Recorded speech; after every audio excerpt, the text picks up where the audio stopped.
Pile ایک غریب گھر کی بیٹی ہوتی ہے اور وہ ابھی ابھی اپنی ماں کے ساتھ مندر سے ہو کے آئی ہوتی ہے۔ ماں آپ آرام کر لو، تب تک میں پورے گھر کی صفائی کر لیتی ہوں اور پھر اس کے بعد کھانا بنا دوں گی۔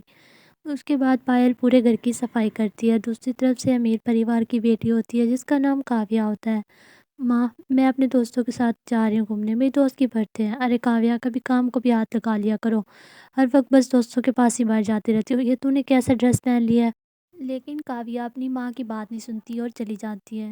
کیا کروں اس لڑکی کا، میں نے پورے محلے میں اس کی تعریفیں کر رکھی ہیں اور یہ پتہ نہیں کیا کرتی پھر رہی ہے۔ دوسری طرف سے سگندھا جس کی بیٹی پائل ہوتی ہے، آج ماں کھانا کھا لو آپ بھی بیٹھ کے، میں نے کھانا بنا دیا ہے۔ تبھی اس کا پتا کہتا ہے ارے میں بہت خوش قسمت ہوں جسے ہمیں تم جیسی بیٹی ملی ہے۔ اس کے بعد وہ سب بیٹھ کر کھانا کھاتے ہیں اور سب پائل سے بہت زیادہ پیار کرتے تھے۔ پائل بھی اپنے پریوار والوں سے بہت زیادہ پیار کرتی تھی۔ پاپا یہ کیا، کھانا تو کھا لیا آپ نے لیکن دوائی لی نہیں۔ ارے بیٹا کبھی میں دوائی لینا بھول بھی جاؤں نا، لیکن تو نہیں بھولتی۔ اس کے بعد پائل اپنے چھوٹے بھائی کو رات کے 2 بجے تک پڑھاتی ہے اور رات کے 2 بجے کے بعد سوتی ہے۔ دوسری طرف سے کاویہ جو ابھی تک گھر نہیں آئی ہوتی، تبھی اس کا بھائی کہتا ہے ماں دیدی کدھر ہے، ابھی تک گھر نہیں آئی؟ ارے بیٹا پتہ نہیں دوست کے ساتھ گھومنے گئی تھی، اتنے میں کاویہ وہاں پہ آتی ہے۔ تبھی اس کا پتا پوچھتا ہے کس کے ساتھ آئی ہو؟ ارے پاپا وہ تو میرا دوست تھا۔ کاویہ نشے میں دھند ہوتی ہے، دیدی آپ نے تو ڈرنک کر رکھی ہے، یہ کیا دیکھ رہا ہوں میں؟ کاویہ بغیر کسی کی بات کا جواب دیے وہاں سے چلی جاتی ہے اور سیدھا اپنے کمرے میں جاتی ہے۔ یہ کون ہوتے ہیں مجھ سے پوچھنے والے، نشے میں دھند وہ سو جاتی ہے۔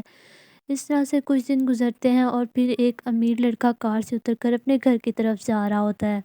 محلے کی عورتیں ارے یہ کون ہے، اتنا امیر لڑکا ہمارے محلے میں کیسے ہے؟ ارے یہاں پڑوس میں کوئی نئے ہی آ کے رہے ہیں، ادھر نئے رہنے کے لیے آئے ہیں۔ کاویہ کی ماں رچنا سنتی ہے تو اس کے دماغ میں آئیڈیا آتا ہے، ارے سنیں جی ہمارے محلے میں نئے لوگ رہنے ہیں، بہت امیر ہیں، سنا ہے وہ اپنے بیٹے کے لیے رشتہ دیکھ رہے ہیں اور خاندانی لڑکی ڈھونڈ رہے ہیں، میں چاہتی ہوں کہ اپنی کاویہ کی بات ادھر چلا دیں۔ تبھی وہ اپنے پتی سے یہ بات کرنے کے بعد کچن میں جاتی ہے اور کھانا بنانے لگتی ہے۔ تبھی وہاں پہ کاویہ آتی ہے، مما میں اپنی دوست کے ساتھ لانگ ڈرائیو پہ جا رہی ہوں۔ ارے کاویہ کبھی گھر پہ بھی بے دیکھ لیا کر اور کچن میں کاموں کو بھی ہاتھ لگا لیا کر، لو یہ گاجر کا حلوہ میں نے بنایا پڑوس میں دے آؤ۔ نہیں مما میں جا رہی ہوں گھومنے، مجھے دیر ہو رہی ہے۔ اس کے بعد وہ چلی جاتی ہے، کاویہ کی ماں خود ہی حلوہ لے کے اس کے گھر پہنچتی ہے۔ بہن جی آپ لوگ نئے آئے ہو نا تو سوچا حلوہ بنایا تھا میری بیٹی نے، آپ کو دے آؤں۔ تبھی شانتی اس حلوہ کھا کر بہت خوش ہوتی ہے، ارے واہ آپ کی بیٹی کو کھانا بھی بنانا آتا ہے؟ ارے ہاں میری بیٹی تو سب کھانے بنا لیتی ہے۔ وہ تو ٹھیک ہے، میں نے سنا تھا کہ غریب گھر کی بیٹیاں کام نہیں کرتی۔ شانتی اس بارے میں اپنے پریوار سے بات کرتی ہے کہ وہ کاویہ کے گھر رشتہ بھیجنا چاہتی ہے۔ اس کی ماں اکثر ہی اس کی بہت زیادہ تعریفیں کرتی تھی، اتنے میں اس کے دونوں بیٹے بھی کام سے واپس آ جاتے ہیں۔ تبھی وہ اپنے بڑے بیٹے ارجن سے کہتی ہے رشتے کا، وہ کہتا ہے ماں جس سے آپ کو پسند کرے گا میں اس سے ہی شادی کر لوں گا۔ اس کے بعد وہ اپنے کمروں میں چلے جاتے ہیں اور پھر اگلے ہی دن شانتی رچنا کے لے کے جاتی ہے اور اس سے اپنے بیٹے کا ہاتھ دیتی ہے اور پھر وہ رشتہ پکا ہو جاتا ہے۔ اس بارے میں رچنا اپنی بیٹی کو بتاتی ہے، کاویہ ناراض ہوتی ہے کہ وہ اس سے پوچھے بغیر کیسے اس کا رشتہ کر سکتی ہیں، لیکن وہ دوسری طرف سے ارجن کا بھائی جو کہ پائل کو پسند کرتا تھا، وہ اکثر اسے مندر میں جاتے دیکھتا تھا۔ ارے بھائی اگر تو اسے پسند کرتا ہے تو اپنے گھر والوں سے بات کرنا، یا اس کے گھر والوں سے، ایسے تو دیر ہو جائے گی بہت، اس کی شادی کہیں اور ہو جائے گی ورنہ۔ ارے بھائی ہمت ہی نہیں ہو رہی، کیا کروں؟ اس دن ہمت کر کے جیسے کیسے ہی مینک اپنے گھر والوں کو پائل کے بارے میں بتاتا ہے۔ تبھی شانتی کہتی ٹھیک ہے بیٹا ہم کل ہی چلیں گے رشتہ لے کے، اگر لڑکی پسند آئی تو ہم رشتہ پکا کر دیں گے۔ اگلے ہی دن وہ سب سگندھا کے گھر رشتہ لینے کے لیے پہنچ جاتے ہیں۔ سگندھا کی ماں کہتی ہے کہ ہم لوگ بہت غریب ہیں اور جہیز نہیں دے سکیں گے۔ تبھی شانتی کہتی ہے ہمیں جہیز کی ضرورت بھی نہیں ہے۔ اس طرح سے کچھ دن گزرنے کے بعد دونوں بھائیوں کی شادی ہو جاتی ہے۔ امیر گھر کی بیٹی اور غریب گھر کی بیٹی دونوں شانتی کی بہویں بن جاتی ہیں۔ شانتی بغیر امیری غریبی کا فرق کیے دونوں کا گھر پرویش کرواتی ہے اور دونوں بہویں گھر آ کر صوفے پہ بیٹھ جاتی ہیں۔ ارے واہ میری تو دونوں بھابیاں ایک سے بڑھ کر ایک سندر ہے۔ سب مہمان بھی دونوں بہووں کی بہت تعریف کرتے ہیں۔ کاویہ کو غصہ آتا ہے غریب لڑکی کی تعریف سن کے۔ اگلے دن دونوں کی پہلی رسوئی ہوتی ہے۔ پائل کچن میں آتی ہے اور کہتی ہے کہ میں کھانے میں کیا بناؤں، تبھی وہ ساری سبزیاں لے کر آتی ہے، سبزیاں بنانے لگتی ہے۔ دوسری طرف کاویہ کو کچھ بھی نہیں بنانا آتا، اس کو سمجھ نہیں آ رہی تھی، تبھی وہ یوٹیوب سے دیکھ کے کچھ کھانا بناتی ہے۔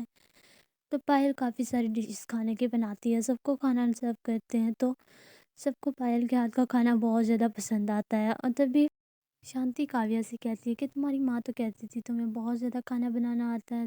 ارے ماں نے بھی کیا کیا بارے میں۔ اگلے دن پھر سے پائل کافی سارا کھانا بناتی ہے اور کاویہ اپنی ماں سے فون پہ بات کرتی ہے کہ مجھے تو کچھ بنانا ہی نہیں آتا، میں کھانے میں کیا بناؤں۔ تبھی اس کی ماں کہتی ہے تو ایسا کر کے پائل کے کھانے کے ساتھ اپنا کھانا چینج کر لے۔ وہ ایسے ہی کرتی ہے، پائل کے کھانے کے ساتھ کھانا چینج کر لیتی ہے۔ تبھی اس کی ساس کہتی ہے یہ کیا، بڑی بہو کا ہاتھ کا کھانا اچھا تھا اور چھوٹی بہو کا، ارے لیکن یہ تو بڑی بھابھی کے ہاتھ کا ٹیسٹ لگ رہا ہے مجھے۔ ارے ہاں ہاں، وہ میں نے ان سے پوچھ کے کچھ چیزیں ڈالی تھی نا اس لیے۔ اور اب کاویہ اکثر ایسے ہی کرتی تھی، اس کے کھانے کے ساتھ اپنا کھانا چینج کر دیتی تھی اور ہر غلطی کا الزام پائل پہ دے دیتی تھی، اور کاویہ بہت زیادہ خوش ہوتی تھی اس چیزوں سے۔ اس لیے آہستہ ہی آہستہ کاویہ نے بھی اپنے رنگ دکھانا شروع کر دیے تھے۔ ایک دن اس کے سسر نے کہا بیٹا میرے لیے ایک گلاس پانی کا تو لے آؤ۔ میں نہیں جا رہی پانی لینے، آپ خود ہی جا کے لے آئیں، اتنی زیادہ ٹھنڈ ہے۔ ارے یہ کیا، یہ کیسے بات کر رہی ہو تم، ارے جس طرح سے کرنی چاہیے اسی طرح سے ہی کر رہی ہوں۔ کچھ دن گزرنے کے بعد کاویہ پھر سے ون پیس سوٹ پہن کر اپنے ہسبینڈ کے سامنے، میں باہر گھومنے جا رہی ہوں، تھوڑی دیر میں اپنے دوستوں کے ساتھ واپس آ جاؤں گی۔ تبھی اس کا پتی اسے روکتا ہے لیکن وہ نہیں روکتی اور اپنے بوائے فرینڈ کے ساتھ بائک پہ بیٹھ کے چلی جاتی ہے۔ ارے کاویہ تم کل تیار ہے نا، میری بات ٹھیک سے یاد ہے نا تمہیں؟ یہ سب کچھ اس کی ماں دیکھ لیتی ہے۔ کاویہ کی ماں کاویہ کو سمجھاتی ہے لیکن اسے کچھ سمجھ نہیں آتا۔ اگلے دن کاویہ اپنا سامان پیک کرتی ہے، کچھ پیسے اٹھاتی ہے اور تیار ہو کر اپنے بوائے فرینڈ کے ساتھ بھاگنے کا ارادہ ہوتا ہے، تبھی وہ اس کے ہاتھ سے بیگ کھینچتا ہے اور بھاگ جاتا ہے۔ کاویہ رونے لگ جاتی ہے، تبھی وہاں پہ پائل بھی آ جاتی ہے۔ پائل سے پوچھتی ہے تو وہ پائل کو سب کچھ بتاتی ہے اور پائل اس سے وعدہ کرتی ہے کہ وہ کسی کو بھی کچھ نہیں بتائے گی۔ پائل جیسے کیسے پولیس کے ہاتھ لے کر اس کے سارے پیسے چھین کر لے آتے ہیں۔ اسی طرح سے کچھ دن گزرتے ہیں اور اب کاویہ بھی کافی سدھر چکی تھی اور دونوں مل کر کام کرتی تھی۔ اب کاویہ بہت ہی اچھی بن چکی تھی، پورے پریوار کو ساری سچائی بھی پتہ چل چکی تھی، سب نے کاویہ کو بھی معاف کر دیا تھا۔